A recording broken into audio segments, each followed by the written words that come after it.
First of all, we're going to have a short presentation from Toby Walsh with some thoughts.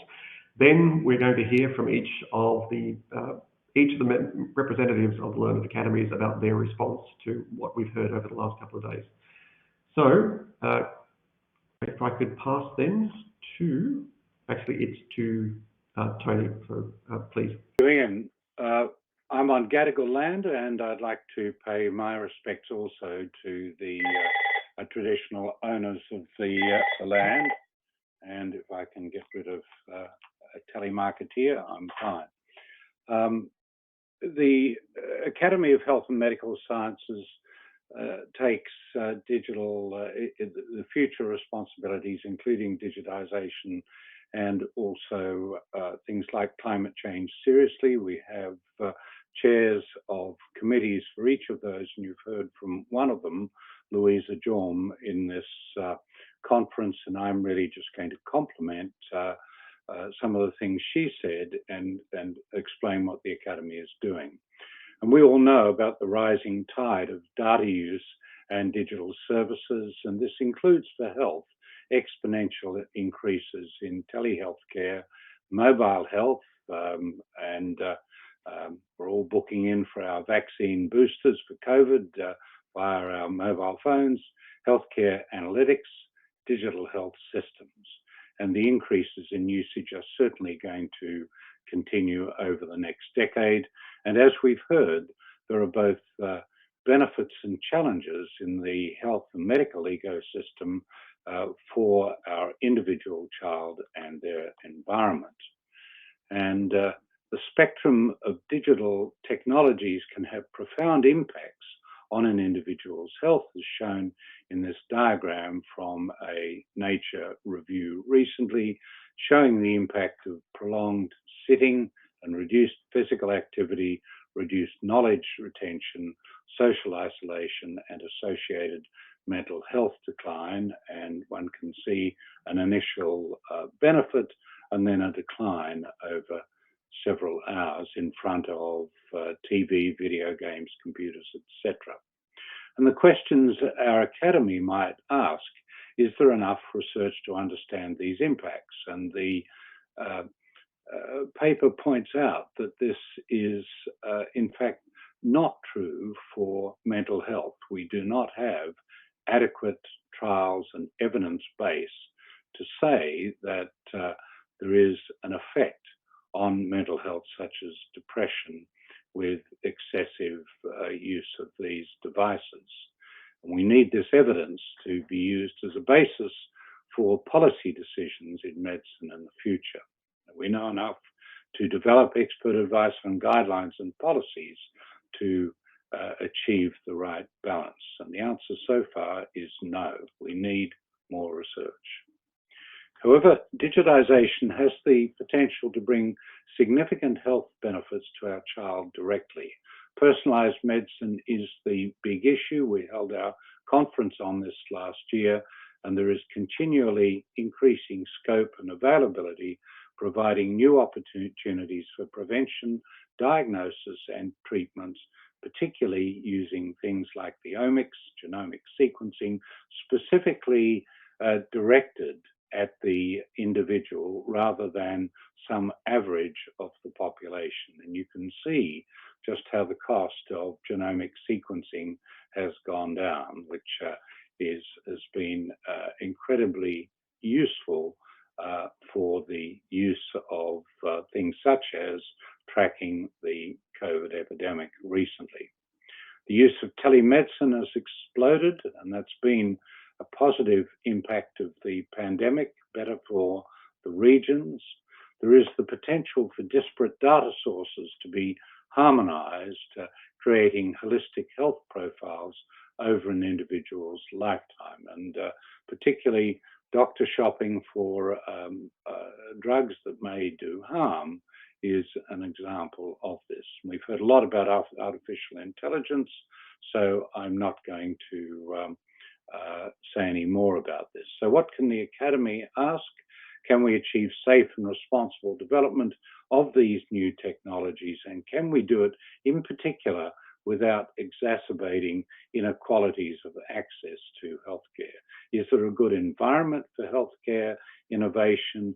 Is Australia undertaking horizon scanning to understand, develop, and implement healthcare innovation?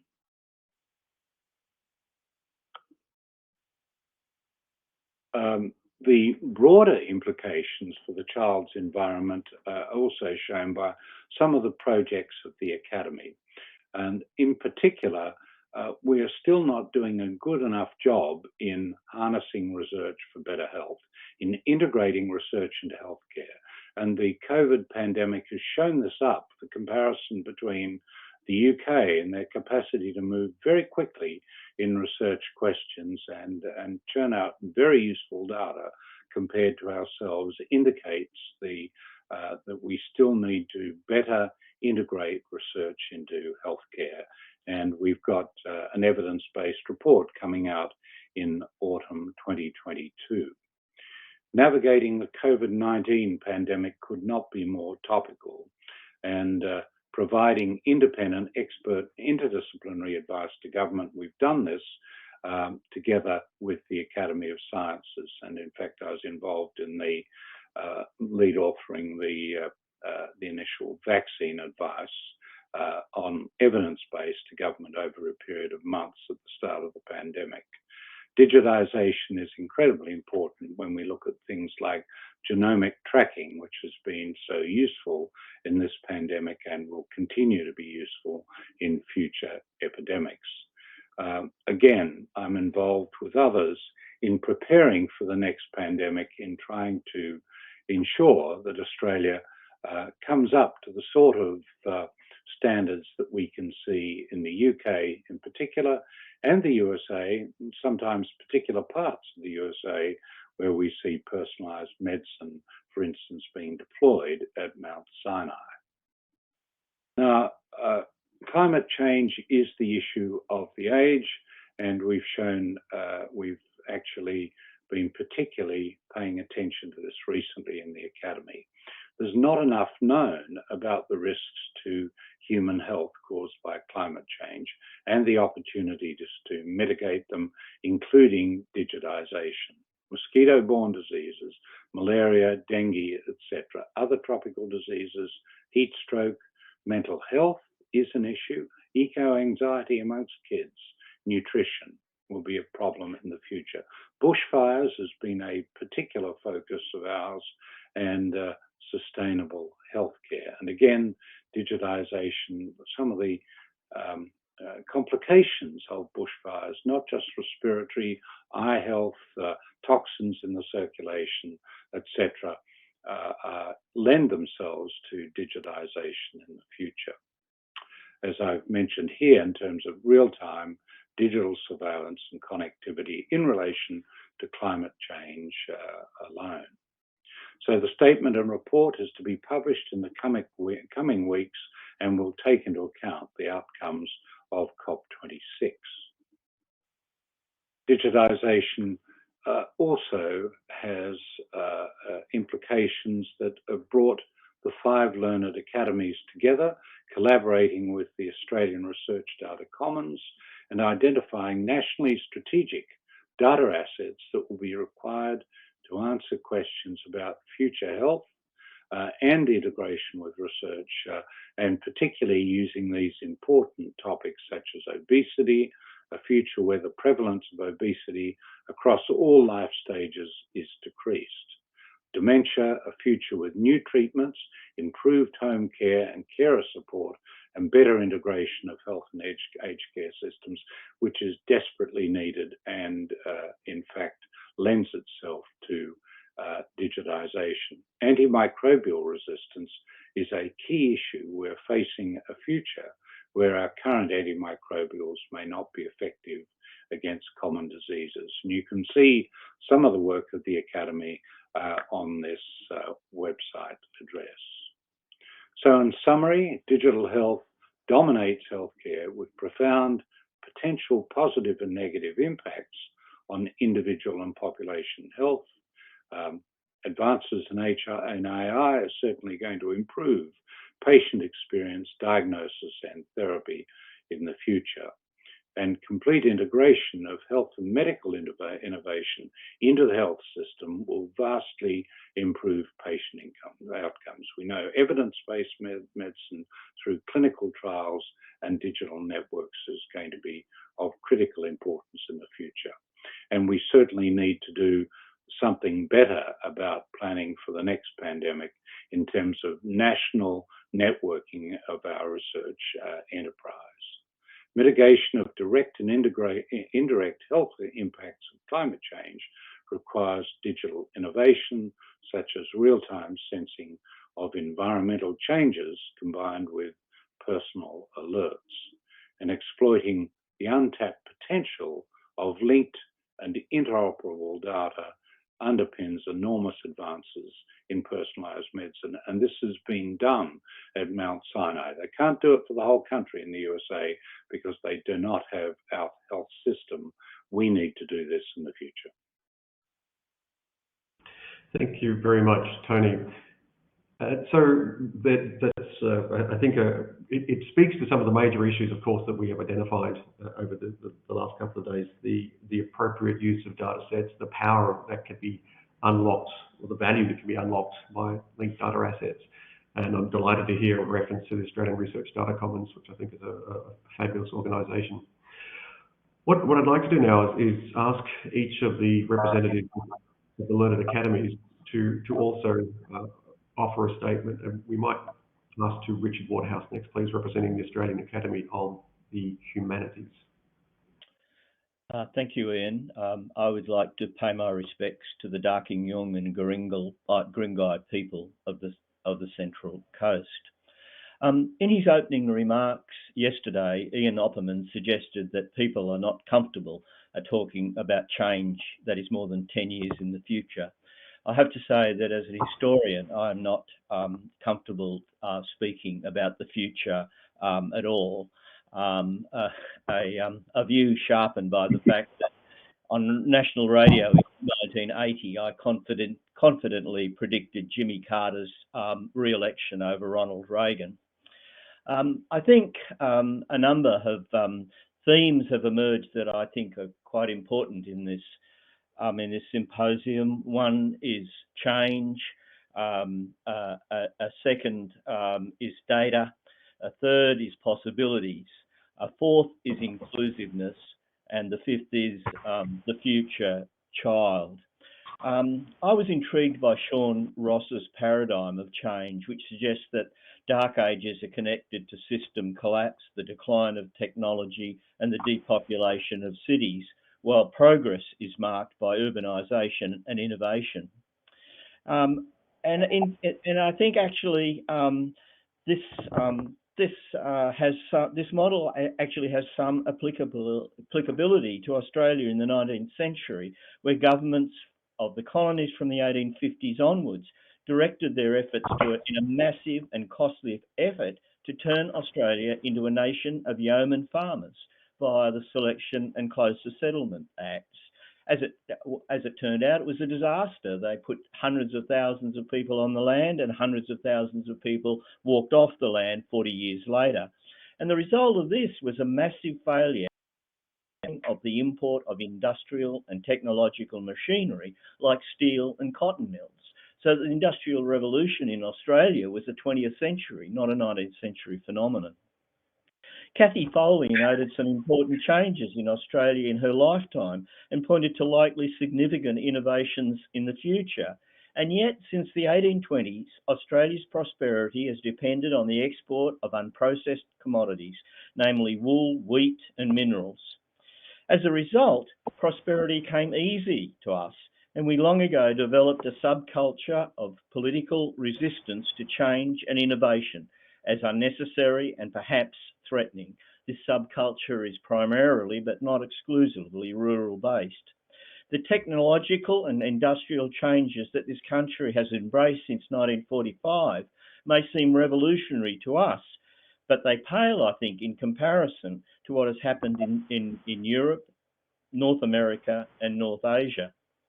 It is telling that 3 years ago, a federal cabinet minister attacked a proposed policy designed to encourage an increase in electric vehicles in Australia as spelling the end of the Aussie weekend because Toyota Hilux utes would no longer be available. And it is embarrassing to hear that Chinese government officials refer to us as hole diggers. The second subject securing attention has been data. Since digital humanities emerged as a discipline about 25 years ago, its focus is centred on data. And what has emerged in the last 20 years or so is a wonderful set of humanities digital resources. In Australia, we have the Trove newspaper project, so that a scholar now can go to the Trove website, tap in a subject, and get instant results from about 350 or more newspapers, whereas once the scholar would have to go to the library and spend years turning the pages of the Sydney Morning Herald, or if they were in England, the Westmoreland Gazette. Archaeological excavation reports in Australia were not normally published and therefore not accessible to scholars, but now they've been put online thanks to the efforts of Sean Ross, who spoke yesterday. The Darebin map of the Hawkesbury, which is now online, allows us to look at a map of the Hawkesbury River or Darebin and see all the Aboriginal names that have been put back into the places where they once belonged. Presented at this symposium, I've also pointed to the possibilities relating to the accelerated of digital innovation to the Australian economy and society.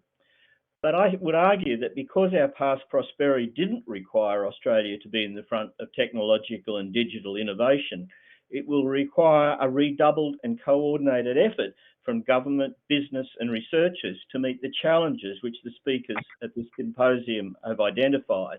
And I think, in fact, how that kind of level of coordinated effort will be achieved remains a really interesting and open question. We not only need to be more aggressive in our approach to digital innovation, but we need to change our residual ethos of cultural complacency as well. She'll be right, mate, won't actually cut it anymore. One of the great tropes of Australian history has been the trope that we are a young country, and I think Angie Abdullah did a great job in pointing out the fallacy of that this morning. And we have used the notion that we are a young country as a country that is still growing up to actually excuse our shortcomings. The problem is we keep growing up. We grew up in 1915 on the shores of Gallipoli. We grew up again in World War II. We grew up again when we staged the 1956 Olympics in Melbourne. And just to make sure we'd grown up, we grew up again in 2000 when we staged the Olympics in Sydney. Just go back and read the newspaper accounts, that trope is everywhere.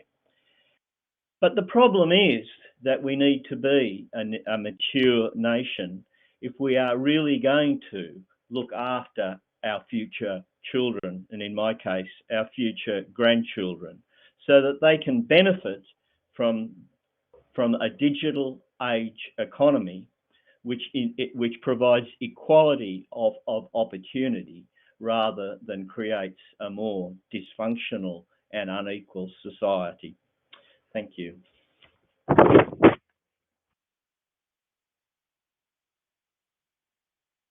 Thank you very much. I'm then now going to ask Toby Walsh, representing the Australian Academy of Sciences, to say a few words. Thank you, Ian. So I've now got my hat on as a fellow of the Academy of Sciences, and certainly some of the themes that have come out today are ones that the Academy of Sciences has recognised and has been promoting in the past. In particular, things like data. I think just back to the last year, I was sitting on a committee that produced a large report for the Academy on big data in sciences. I commend you to go away and read that, because actually, indeed, I suspect one of the impacts that artificial intelligence is going to have upon the child born today, one of the greatest impacts is going to be the way it is going to accelerate how we do science. And the reason that perhaps we haven't given that enough focus today is because that has only just started to happen. We've only just started to see AI being used to help us accelerate the discovery of drugs, to accelerate the discovery of new materials. But when we look back in 50 years' time as to what was the most significant change to our lives that AI has brought, I suspect it may be the way that it accelerates how we do science. And another example of how the Academy of Science has recognized and has been promoting the responsible use of data. There's a report that's due out very soon from a committee that was put forward by both the Academy of Science and Mindru Foundation, looking at data in professional sport and how data is taking over the practice and play, both not just in professional sport, but ultimately that's going to filter down into the amateur game as well, and how we do that in a responsible way. Of the many other themes that have come out today, I think it's very clear that the challenges and opportunities are not just scientific ones alone. And the Academy certainly recognizes the importance of working with the other academies and related professional bodies. There was a recent event I was at with the Law Academy. There is other events. This event itself, I think, is a recognition of that. But equally, there are bodies like the Australian Council of Learned Academies, ACOLA, that are perhaps the best umbrellas to which to look at the many sides of these problems, which go beyond the scientific and the technical to the social and the anthropological. Certainly, there's much that the Academy will need to do. It is, of course, the peak body advocating for science. And one thing is very clear, that there are many challenges being thrown up in our child's digital future, whether they be future pandemics, the ongoing effects of climate emergency, that require technological and scientific innovation. And we are disappointing. It is disappointing to see the spend on science in Australia has not increased. Indeed, by various measures, has decreased compared to many other nations. And that is something that we will need to address if we are going to ensure that this child has better quality lives than we have. Certainly, the last year has thrown up the importance of providing independent scientific advice to government. The rapid research information reports are something that have provided information and need to be undoubtedly pushed forward. And certainly a theme that's come out this morning, the Academy has an important role in promoting literacy, whether that be digital or AI, or more generally ethical reasoning and so on. So I think there's much for the Academy to take from this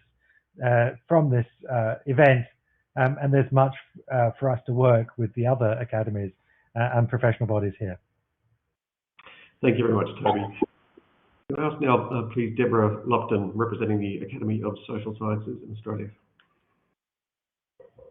Thank you, Ian. Good morning, everyone. I live and work between Sydney and Canberra, and today I'm in Canberra, which is the Ngunnawal people's traditional lands and custodianship. Now, that's a good segue from what Tony's just said, because I think it would be fair to say that the Academy of the Social Sciences in Australia currently doesn't have a huge number of fellows who directly do a lot of work in digital technologies and software, but we have seen over the past few years a growing number of us being involved, often in very collaborative enterprises with the other learned academies, but also with other stakeholders and community groups and in industry groups. And of course, being social scientists, and something that I have noticed throughout these last 2 days of this event is that we talk a lot about what Australians or people in other countries think or do in relation to digital media and technologies, and what the child born today, what their world will be like. What we do in the social sciences is we actually go out and we talk to people and we see what they're doing. We talk to parents, we talk to children and young people, we talk to teachers, we talk to healthcare professionals who work with young people. So myself and several other fellows of the Academy of the Social Sciences are also involved in two major enterprises which have been funded by the Australian Research Council, one of which is the ARC Centre of Excellence for the Digital Child, which we had some representatives from yesterday, which of course focuses entirely on the issue of how childhood and adolescence are experienced for the contemporary youth of today. But I'd also like to draw attention to another Australian Research Council Centre of Excellence that I'm involved in, which is the Centre of Excellence for Automated Decision Making and Society. Now, the word "and society" lets you know that this is a group of researchers which is very interested in the social dimensions of ADM, but also other emerging technologies. And we have quite a wide remit. We have myself as well as Sarah Pink, who's a digital anthropologist. I'm a sociologist, by the way. We have Christine Parker, who's also a fellow of the Academy of Social Sciences. She is a legal scholar. And that really represents the directions that we have in this Centre of Excellence. We have people from not only sociology, anthropology, and legal scholarship, but we also have a lot of media and communication scholars. And we also have a smattering of computer scientists working with us, which is fantastic. So we're able to work across all those disciplines. We started last year, so we have a continuing program into the next 6 years. And we are looking at 4 focus areas, one of which is health, which I lead. I lead that focus area because I do a lot of work on digital health. We also have social services, so we are paying a lot of attention, for example, to disability services, the NDIS, for example, and the way that automated decision-making can contribute or detract from people with disabilities experiences and their interaction with social services. We've got a focus on news and media, and of course there's been a lot of attention recently around misinformation, fake news, and deliberate disinformation that's been promulgated around COVID, for example, and anti-vaccination campaigns. So that, of course, has become an area of extreme interest as well in our Centre of Excellence. And we also are very interested in the way that we can think about the way that machines, people, institutions, and data interact. We have a lot of people interested in big data and the social and economic and political dimensions of data. So we are pursuing a program of research that's really focusing on many dimensions across all age groups of how people are living with, responding to, resisting in some ways, or incorporating emerging technologies into their everyday lives. And as social researchers, we do go out, we do speak to people, we also observe what they're doing. We do ethnographic research. And this includes professionals who are working in medical contexts, for example, or it also might include people who are working in startup companies. My little team at UNSW, where I'm based, and I lead the node of the Centre of Excellence there, have been working with health startup entrepreneurs and just looking at their ideas for what they imagine they want to do with their new technologies. So we're looking across a wide range of social groups. And we're obviously continuing into the future for the next 6 years. So we'll be able to, as soon as there's new and emerging technologies developed in the areas that we're focusing on, we'll be able to jump on and just find out what the Australian public is thinking, doing, imagining, and experiencing in relation to these new technologies. And I'd also like to emphasise too, and Toby mentioned this as well, the Australian Council of Learned Academies has been a way that our fellows have been able to contribute to collaborative horizon scanning reports over the past few years. I was part of one that was released last year on the Internet of Things, which did have a big focus on the social dimensions of the Internet of Things and the future of the Internet of Things in Australia, including health-related Internet of Things technologies. There was another report that I think Toby actually was part of on artificial intelligence a couple of years ago that Anthony Elliott, who was a fellow of our academy, was a key member of the steering committee on. We've also had another report last year which was chaired by Stuart Lockie, who's a fellow of our academy, which looked at agriculture and digital technologies and other technologies and the future of those technologies in Australia. And there were a couple of other fellows from our academy on that working group as well. And I personally found in my role on and being part of that report that we wrote on the Internet of Things for the Office of the Chief Scientist, that it was a really great opportunity to contribute my social science perspectives, but also to hear about the perspectives from the other learned academies. We had representatives from all of them on that committee. And I distinctly remember the first meeting that we had together where I mentioned the importance of looking at smart abuse, or the way that the Internet of Things can be used by abusive partners to stalk and conduct surveillance on their estranged partners. And it was kind of dropping a bomb into the group, but it was an issue that the other members of the group hadn't really considered, that I was able to put there on the table and follow up on in the report. And so for me, that was a really profound moment of realising just where the social sciences could contribute to the future of analysing how emerging technologies can have an impact on people's everyday lives. And just to finish, I guess I would just really say that across the events and the speakers that we've heard over the last 2 days, I'd again like to emphasise the importance of recognising the human experience. I mean, humans design these technologies, they roll them out, they promote them, they develop them, and they're the end users. And I'd also like to emphasise the more than digital dimensions as well. So something I do a lot of my own research is I look at, well, okay, people are engaging with digital technologies, but they're doing so in contexts that are non-digital. They're doing so in their schools, their offices, as they're moving through space and time, in leisure pursuits. So we need to acknowledge that it's not a completely digitised world now or into the future, that there are other technologies, other devices, other objects, whether it's just the chairs that we're sitting on or the desks that our laptops are sitting on, for example, are all part of a more than human, more than digital kind of experience for humans. And so that's something that I think our academy will really be able to contribute to in looking at the future of the digital experience of the current generation of young people. Thank you.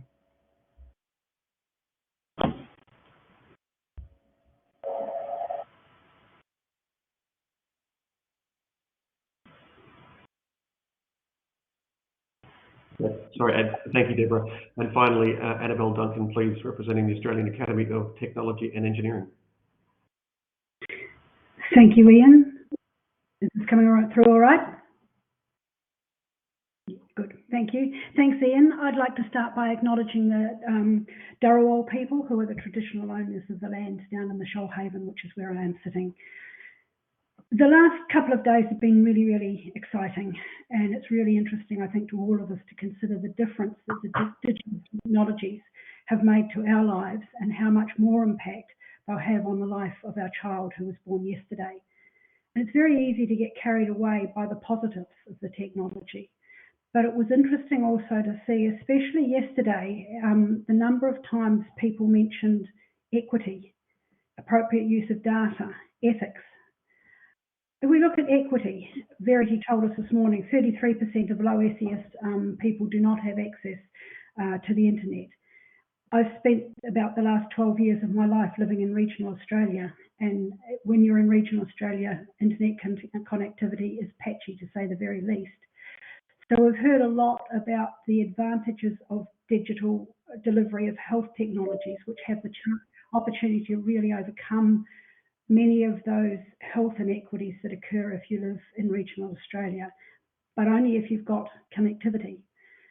I know from my previous life at a university that delivered a lot of online education, you can help to overcome educational disparities within regional Australia with digital technologies, but only if you've got access to that technology. So equity is really, really important. Getting rid of the digital divide is something that really needs to be top of our mind and top of our efforts at the moment, I think. The ethics of the use of digital technology, obviously very important. The appropriate use of data. We heard yesterday about algorithms that were developed, I think in Boston, that were developed and are used very widely, but were developed using only one data set. But if you don't know that, you rely on that algorithm being appropriate for the way it's being used when it might be totally inappropriate for your particular needs. And Mark mentioned this morning the dangers of data going into a black box and actions coming out the other end, when most people, not only do they not understand what's going on there, they don't actually have enough understanding to even ask the right questions to find out what's happening. And all of this leads us, as we've said and heard many times, to the potential of sleepwalking into a future, which in turn leads to the really acute danger of that future being dystopian. Even in this forum, some of us are struggling with some of the concepts and the technologies. And if we're in this forum, we are actually well connected and well educated. So how much worse is it for people who don't have such good education to make sense of what's being on offer and of the power, but also of the perils of that? We've seen the risks just over the past couple of years. I think Tony alluded to some of this, the poor understanding that we have in our community of epidemiology, immunology, infection control. That's all contributed to the spread of COVID in some communities, because we just have populations that don't understand what needs to be done or why rules have been made and why it's important to obey those rules if we want to keep a pandemic under control. And again, we've heard very, very many times about the need for education. We know that children are starting to turn off science by the time they've finished primary school. But I would actually like to think that we get to the day where our child born yesterday, by the time they get to high school, they will be studying science right through to year 12. It will be compulsory. And this, I think, is partly where the academies have got a major role to play. The members of the academies are all thought leaders within their own particular areas. And in the case of the Academy of Technology and Engineering, our mission is to help Australians to understand the use of technology to solve complex science and to link that science to the real world. We do this partly through policy and advocacy work. Some of what needs to be done is going to require changes in policy. It's going to require investment at a government level. If we want connectivity, good connectivity through the country, then we actually have to have buy-in from our federal government to make that work. We need public outreach and communication, and the Academy does a lot of that, trying to explain what's going on, why, what the viewpoints are around the new technologies. And we do a huge amount of work supporting science education to create a technologically literate workforce for the future. And we run programs in high schools for hands-on science education. We run coding education. We've got industry mentoring programs for PhD students in STEM areas. And we've got programs to encourage startups and spin out technology. So as I say, I hope our child who was born yesterday will be doing science right through high school, because she won't be able to weigh up the power and the perils of new technology without a scientific background.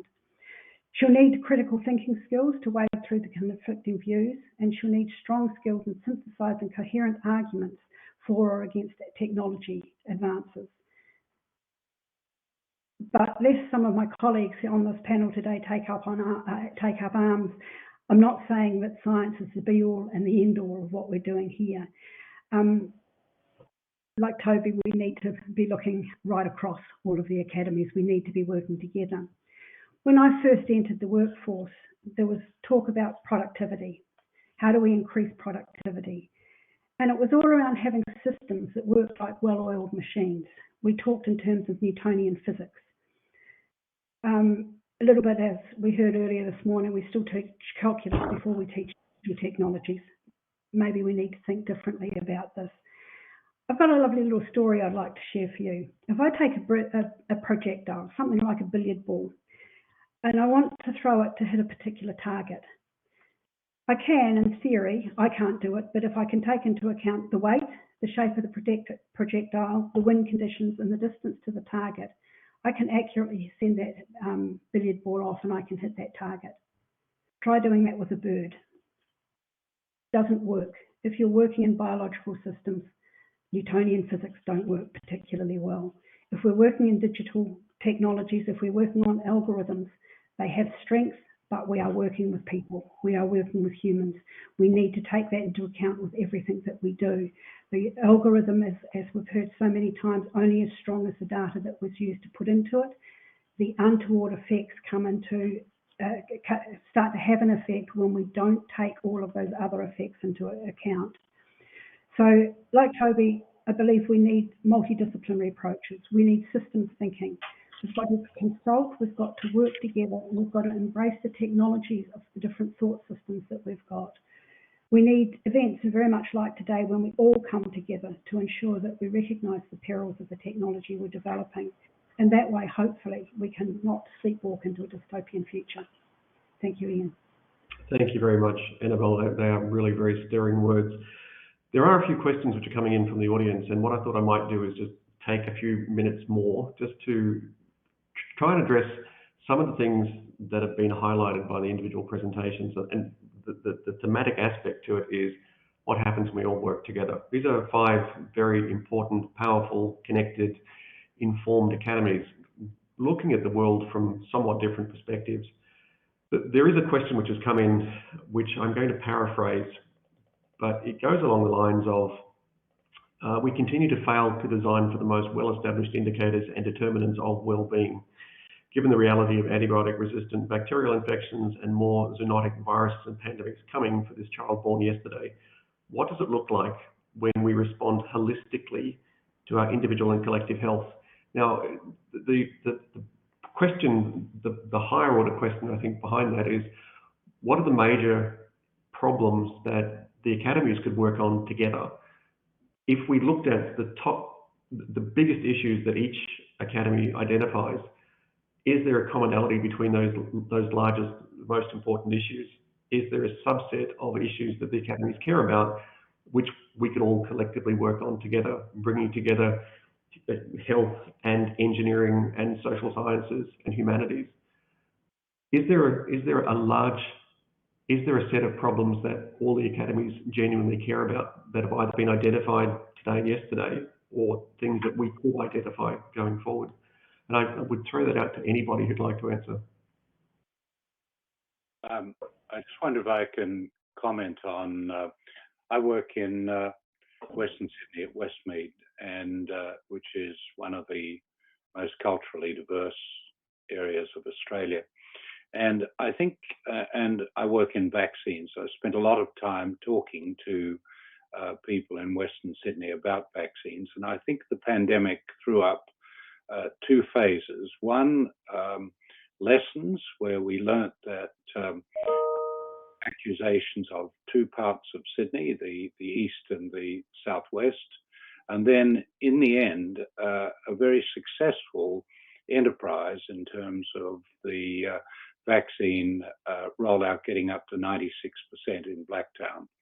One of the things that I think we learn from public health, and I should mention in reference to that question, that there is a very high incidence of diabetes in Western Sydney, and if you look at the ratio of McDonald's to greengrocers, it is startlingly high. So we are looking at inequities, we're looking at problems of communication and transparency. And one of the things that I think we have learned is that the trust that people place in figures that, like our chief health officers, standing beside our politicians has been enormously successful, but beneath those chief health officers are expertise, and the expertise has come partly from these academies and also from groups of advisors. So I think in terms of some of the issues that we're facing in the future, and I was watching the sideline conversation yesterday where it's a bit like vaccines. You have people who will be eternally skeptical about some of the things that are going forward, some who can be educated, and it's our job to educate them, and others who readily take up some of the issues we're talking about digitization. So I think the academies have to work together, as science and health and medical sciences did in the early days, to educate the ministers and others. about vaccines, but also I think there needs to be the equivalent of our Chief Health Officer spokespeople, perhaps that's you, Ian, for digital health and other things in the future. And that needs to be backed up by a trusted body. Trust is, I think, incredibly important, and trust has to be conveyed in multiple languages, particularly and by important trusted figures. Thank you, Tony. Would anyone else like to offer a comment? Yeah, I think if you look back at both that story about the pandemic, but also about climate and many of the other challenges you see today, you can see many of these are rooted in the inequalities within our society and between our countries. Those are going to be that is the most challenging issue that faces us this century. Thanks, Toby. And Deborah actually put her hand up. So Deborah, over to you. Yes, I've been back at school. Yeah, so I think, yeah, definitely, though, I mean, I was going to kind of build on what both Tony and Toby said in that digital inequalities, I think, is coming out as a major theme that we're all interested in across the learned academies, but also in relation to the COVID crisis. I mean, a few years ago, it used to be said that data science was the sexy new profession. I really think contact tracing in the last 18 months became the sexy new, it's not sexy at least, you know, the most important kind of new profession. And of course, what we know is, and again, it builds on what I said earlier, it's about the human interacting with digital tech, but not digital tech like directing the human. What we see from contact tracing is that, yes, apps, check-in apps and so on, we know that COVID Safe was an absolute disaster, but that's another story. But check-in apps just using QR codes have been really important to help monitor the spread of the coronavirus. But contact tracers are like social scientists. You know, they have to learn how to sensitively work with people using old school technologies like telephones mostly to talk to them and interview them and just sensitively get information out of them, assisted by digital platforms and apps and data. So I think for me, again, I think that's probably an undercurrent of what we've been talking about in the last 2 days, as well as just, again, how humans can work productively with digital technologies and what the implications will be for work education in the future. Thank you, Deborah. We've got 4 minutes left for the session. I'd like to ask each of you in the order of speaking. So Tony, Richard, Toby, Deborah, and Annabelle, what's the most important thing we need to take away from today? Tony, please. I think what I learned a lot about is artificial intelligence, and particularly from Hugh and Toby and others, that not to overestimate where it's going and the importance of the human factor in designing artificial intelligence systems, and that certainly will apply to health. Thanks, Tony. Richard? It seems to me that over recent years that governments have devalued the advice of academic experts and downplayed the role of universities in society, and that COVID has brought back a kind of selective desire on the part of government to actually listen to experts, but in a very, very selective kind of way. And yet it seems to me that in the future, with the digital revolution, that in fact government will need to rely on a whole range of experts from universities and elsewhere that extend across the humanities through to hard science. And I'm not entirely sure that they're willing to do that yet. Thank you very much, Richard. Toby? I just second that we face some wicked problems, and those of us in our different academies need to step out and help society fix some of the real challenges that face us. Thank you, Toby. Deborah? Building on what people said, I think senior academics, including members of learned academies, but anyone else in Australia, really need to have more of a public role. I'm actually a member of AusSage, which is an expert independent advisory group, and we've been doing a lot of work actually getting out in front of the government announcements and so on, and sort of challenging some of what we think is dangerous ideas. and practices. So I think putting our hands up to be involved in that kind of thing is really important.